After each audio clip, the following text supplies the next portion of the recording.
So, got to get a move on now. My next train is about to leave. A lot of heavy security, but got my ticket, got my passport. Turkey has had a few terrorist attacks in recent years. Thank you very much. But I hadn't reckoned on this level of security. Telephone? Telephone move. It's the same in any language. Okay. What now? Water? Oh, maybe. I've never had this at a railway station before, but it is apparently no ordinary train we're checking in for. It's like getting on a plane. But that's fair enough. Okay, we try. No! Oh! It's okay. Beep, beep. Phew, just in the nick of time. So this is Turkey's latest high-speed, long-distance train. I must admit, I don't know quite what I expected, but this is pretty impressive. Here we go. Over the next 7 days, I'm going to be travelling over 1,000 miles across Turkey from west to east. From Istanbul, I'm heading down to visit the country's most important railway town. Before I head to the capital, Ankara, on the trail of the man who created modern Turkey, Mustafa Kemal Ataturk. From there, I'm heading east on the legendary Doğu Express, stopping off to explore ancient settlements, mines, and spectacular mountain tunnels, as I investigate why this great line was built to pretty much the middle of nowhere, the remote city of Kars.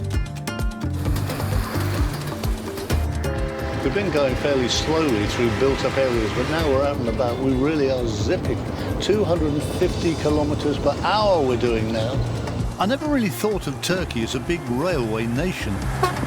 But this line is part of a planned 6,000-mile high-speed network they've been building since 2003. The tracks we're travelling on were very much built for the high-speed railway, but we're actually travelling on one of the oldest railway routes in Turkey. You can still see the old line running alongside us. It was built by the Germans when the Ottoman Empire stretched from here to Saudi Arabia. The Germans had been involved with Turkish railways since about the 1860s. They wanted an empire to rival Britain's. They wanted oil and they wanted a Middle Eastern port. A deal was struck, and in 1903, construction began. Eventually, there would be a German railway line running from Berlin down through Constantinople to Baghdad, a distance of 2,335 miles. The line was eventually completed in 1940, but by then the world was a very different place. I'm leaving the Berlin-Baghdad line now. We're pulling into Eskişehir. This is an old railway town, very famous. It's a bit like Crewe. We're going to a train factory that's supposed to be one of the biggest and most impressive in the world. The Tulumsash factory in Eskişehir opened back in 1894. And this great big steam loco displayed proudly outside is apparently Turkish built. Ibrahim, hello, Chris. How are you? Great. This is massive. I love it. It's enormous. Ibrahim Shaheen is the company's head of research and development. What is it? This is the first steam locomotive in Turkey. Karakurt. What does in that mean? Turkish, it means black wolf. In Black English. wolf? Yes. Wolf is a very important animal in our history, and it's built in 1957. It was the big step for our locomotive industry. After that, we started to build many type of locomotives in this campus.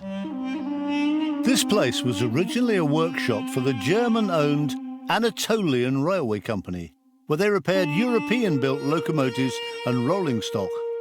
It's got quite a bit bigger since then. This place is enormous. Yes, it's huge. From a little workshop to this. Yes, 500,000 square meters. How often would you bring a train back in to be maintained like this? Every few years? Yeah, every 4 years. Every 4 years? Yes.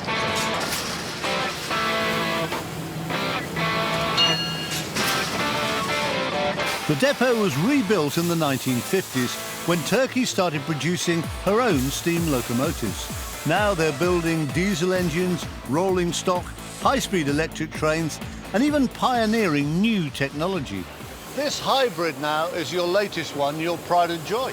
Yes, it is 100% designed by our engineers. It has two energy. The batteries, lithium batteries, the latest technology, and also diesel genset. You see, most people don't think of Turkey as a country that builds modern railway trains. Yeah. You know, how many do you build now?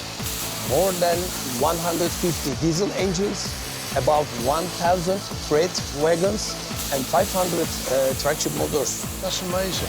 There is no one in the world like this. The factory now exports trains all over the world. It's an amazing success story. Everybody here seems really happy. Yeah. They're like a gang. Yes, because it is huge and it feels powerful.